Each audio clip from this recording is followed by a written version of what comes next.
Hello everybody, it's the Historical Gamer once again, and today I'm going to be doing a slightly different video. I'm going to be talking about, one, a sale that's currently ongoing, and two, Paradox Interactive.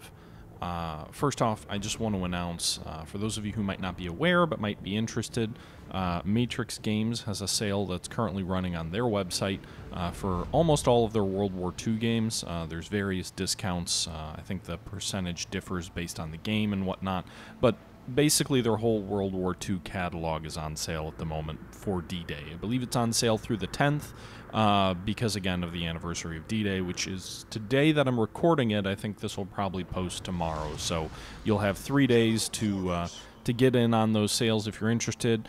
Games like Order of Battle are on sale, so I've played that quite a bit on the channel. Some of the more groggy games like War in the West, War in the East, War in the Pacific, those are all on sale. Even some of their flight sims like Battle of Britain 2, which they publish, is on sale. Checker 6. Essentially, if it's a World War II game of theirs, a bunch of their close combat games are also on sale. If it's a World War II game of theirs, it's on sale. So if you're interested or have some of those games that you've been kind of on the fence about, might be a good time to check it out. Link is in the description. The footage you're looking at in front of you is obviously not from any Matrix game. It is simply World of Warships. Sometimes I use this game, I play it sort of casually. It's made by Wargaming. And sometimes I use footage from this game when I'm talking about generic subjects that don't necessarily have gameplay. So that's what I'm using it for here today. Now, the topic at hand for this video really is Paradox Interactive. The new EA, as I kind of feel like in some ways. And no, I don't mean that in a bad way. I just mean a company that is rapidly growing and seems to be having almost everything go right for it from a financial and management perspective. And they're, again, because they're rapidly growing, they're scaling, and they're very quickly eclipsing sort of the niche small strategy game studio and starting to, in my view, like reach beyond that. I mean, they've already got over 250 employees. Their revenues have grown year after year. Their shareholder price has skyrocketed since they went public. Just some interesting information here for you to kind of think on, if you will, about Paradox Interactive. First off, the company went public in May of 2016, I believe it was. And they originally intended to list at, and the currencies I'm quoting are a Swedish currency that's, at least at the time, it was like $3 per US share, but it was 33 SEKs, which is sort of the currency in Sweden. And they listed on a stock exchange known as First North, which is actually owned by NASDAQ, for 33 SEKs per share. That was the listing price. By the end of the first day of trading, when they became a publicly traded company, Paradox has obviously existed for years. When were they founded? They were founded a while back. I think it was all the way back in 1999. So they've been around for 19 years. But when they first went public, they became a publicly traded company in 2016, a little bit over 2 years ago in May. They listed at 33 SEK. By the end of the first day, they were up to 54, which is a very strong showing for a stock. You know, investors who are getting in at that stage, you know, you or I can't buy shares at the 33 SEK price. But investors who are qualified investors, they're looking for an immediate return on a IPO. So generally you list below what you think it'll end up being to ensure that you sell through all your shares, that you get a healthy influx of cash, and that investors feel they're getting a value there. So they listed at that. By the end of their first year as a publicly traded company, they were trading at around 70 SEKs. So if we look like in May of 2017, they were, May 1st, they were at 67. By the end of May, they were up to 73. So that's a really strong return. 2017 was a huge year for the stock market in general, but a 40% return for any stock in a single year is astronomically good. You do not see those kind of figures in general. That momentum has carried through into 2018. At the end of May, again, their 2-year anniversary as a publicly traded company, they were trading at, where are we at right now? At the end of May, they were trading at 193 SEKs. 193. They went up from 70 to almost 200. That's insane. That is ridiculous. That was a huge jump. And I thought it was related to some interesting news, which I've just kind of come across in the last day or two, which sort of spurred this video. But actually, it looks like the stock jumped during Paradox Con. So during some of the reveals that Paradox had during their sort of annual convention. By the looks of it, actually, it was around May 7th is kind of when I'm seeing the huge jump.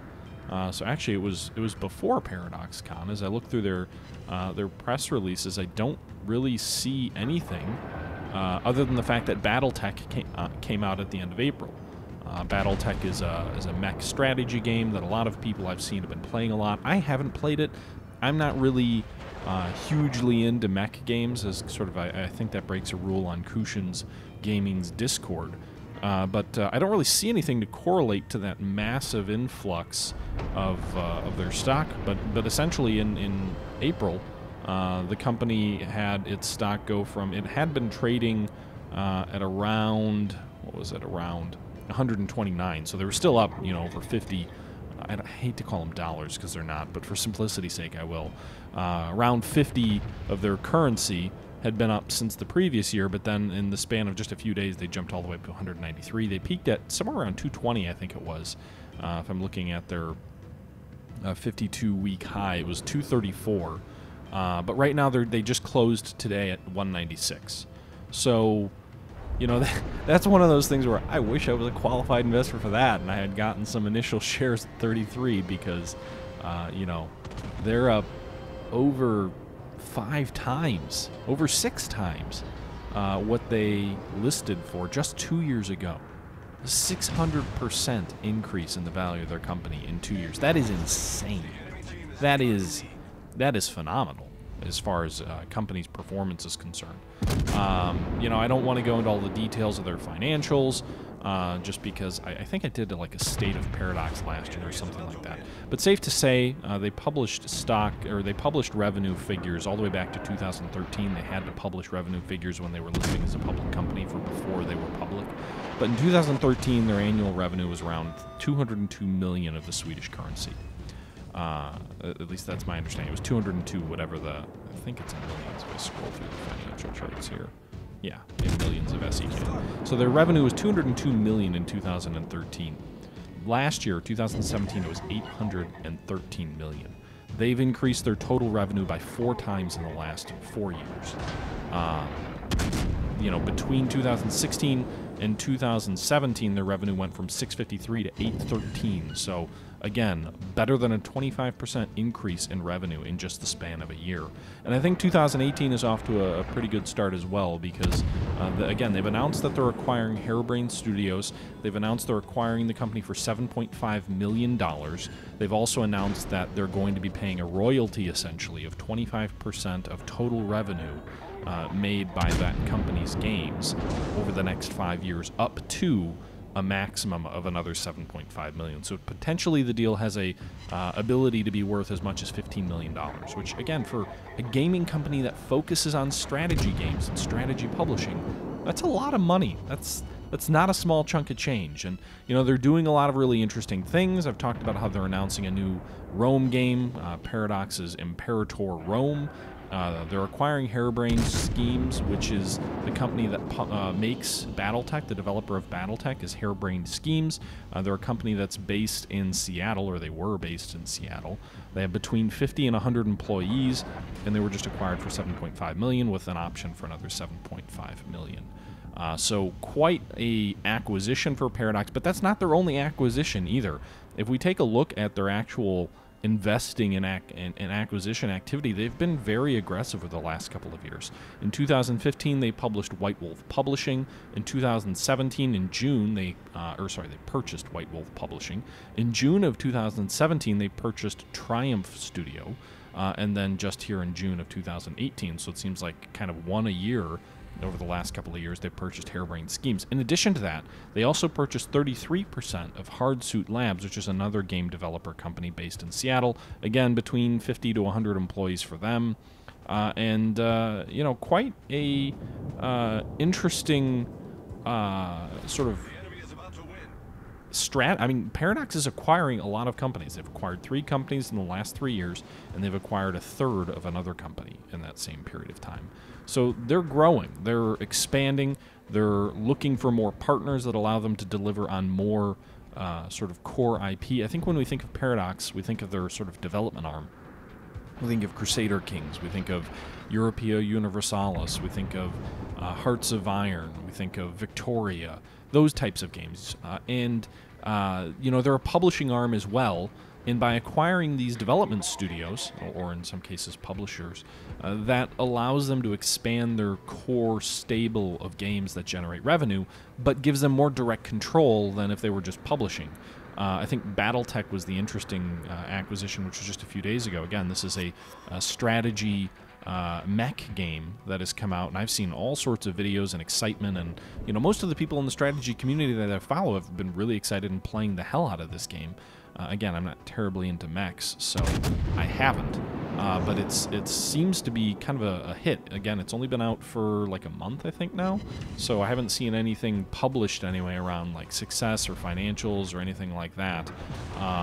But nonetheless, it must be an exciting time for Paradox Studios and Paradox Interactive to be around and to be kicking and sort of seemingly hitting home runs on every game that they're launching. I think I saw something that said Stellaris is over 1.5 million games sold. Cities Skyline has sold over 2 million. All of these games have expansions and whatnot that are continuing to come out. Paradox's DLC strategy from a financial and business perspective certainly seems to be working. There was someone made a comment on Frederick Wester's sort of Twitter saying, hey, you guys must have really liked how BattleTech is doing. Again, it had only been out for about a month, and he actually responded to this person with, indeed, I did. You don't often see CEOs of companies kind of publicly talking about those kind of deals, essentially the day it was announced. So it's an interesting time to follow Paradox. I'm curious to see how the company changes or shifts as it continues to grow. Again, we mentioned they have 250 employees. Well, they just acquired a company with another 50-plus employees. Last year, they acquired a company with 50-plus employees. At least in the BattleTech case, I don't think they're just acquiring IP. They're acquiring an actual development studio, which I presume they're going to want to continue to care for the game and push additional content out for the game and kind of expand the game. So we'll see how this all plays out. Again, I didn't want to... I used World of Warships in the background here because I didn't think you guys would be terribly interested at looking at charts and financials and press releases and all of that. But it's quite interesting. So I'll throw the stock ticker information into the chat as well, or not chat, into the description as well. And I think it's just it's a fascinating time. We saw the thing that I think interests me the most is we saw a considerable shrinking of mid-range studios not that long ago, just a couple of years ago.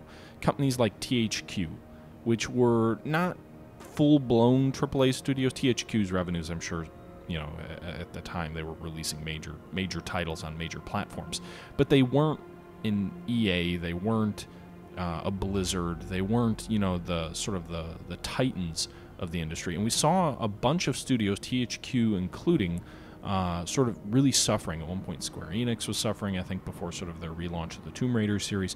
You saw a lot of those mid-range studios that were really struggling, and several of them went under.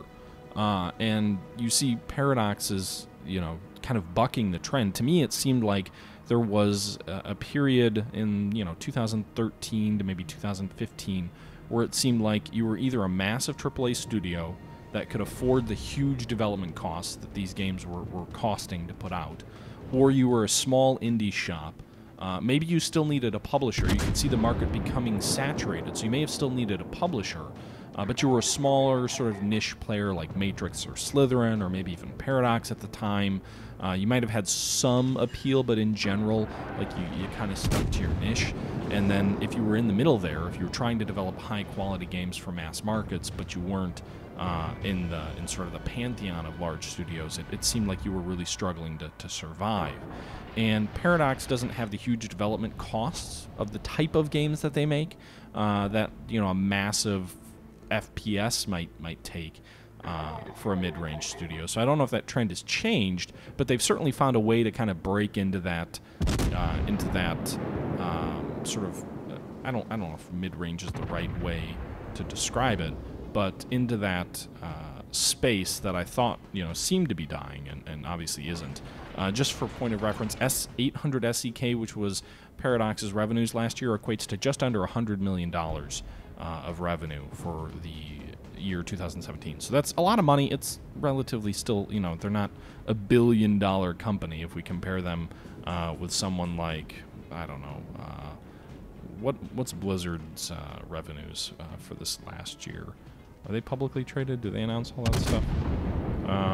Yeah, for 2016 anyway, $2.4 billion. So, I mean, they're still 1/24th the size of Blizzard, but I never would have even thought that that they'd start getting into the $100+ million range of annual revenues. So that's exciting, I think, for the strategy gaming world. It's also has a little bit of apprehension. I think you kind of want to keep an eye on it and see how things go. And hopefully, in my opinion anyway, hopefully Paradox continues on the path that they're on. But we'll see.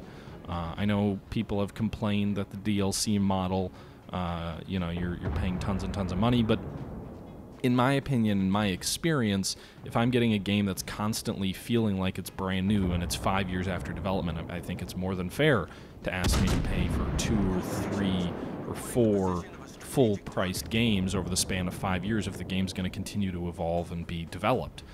I personally have never gotten a game where I felt like, oh goodness, the game wasn't ready yet, or the game is incomplete and now I've got to buy DLCs to fill it out. Maybe a little bit of that on Stellaris, but the beginning of the game was so good and enjoyable and whatnot. Crusader Kings never really felt like that for me. I bought pretty much all the DLCs on that, and that game still is a game that I love to play and enjoy over 5 years after it launched. So, the fact that if you think about it like a AAA game, if you're playing like a Madden or a Call of Duty or something like that, you're going to be paying $60 every year if you're a dedicated fan to that game. So over 5 years, you'll pay $300. And, I mean, the DLC model for Paradox allows them to keep the core game, allows you, the game player, to continue playing the game that's getting supported. But then if you're going to continue paying for it, you'll pay about what you would have paid if you were an invested fan over 3 or 4 years.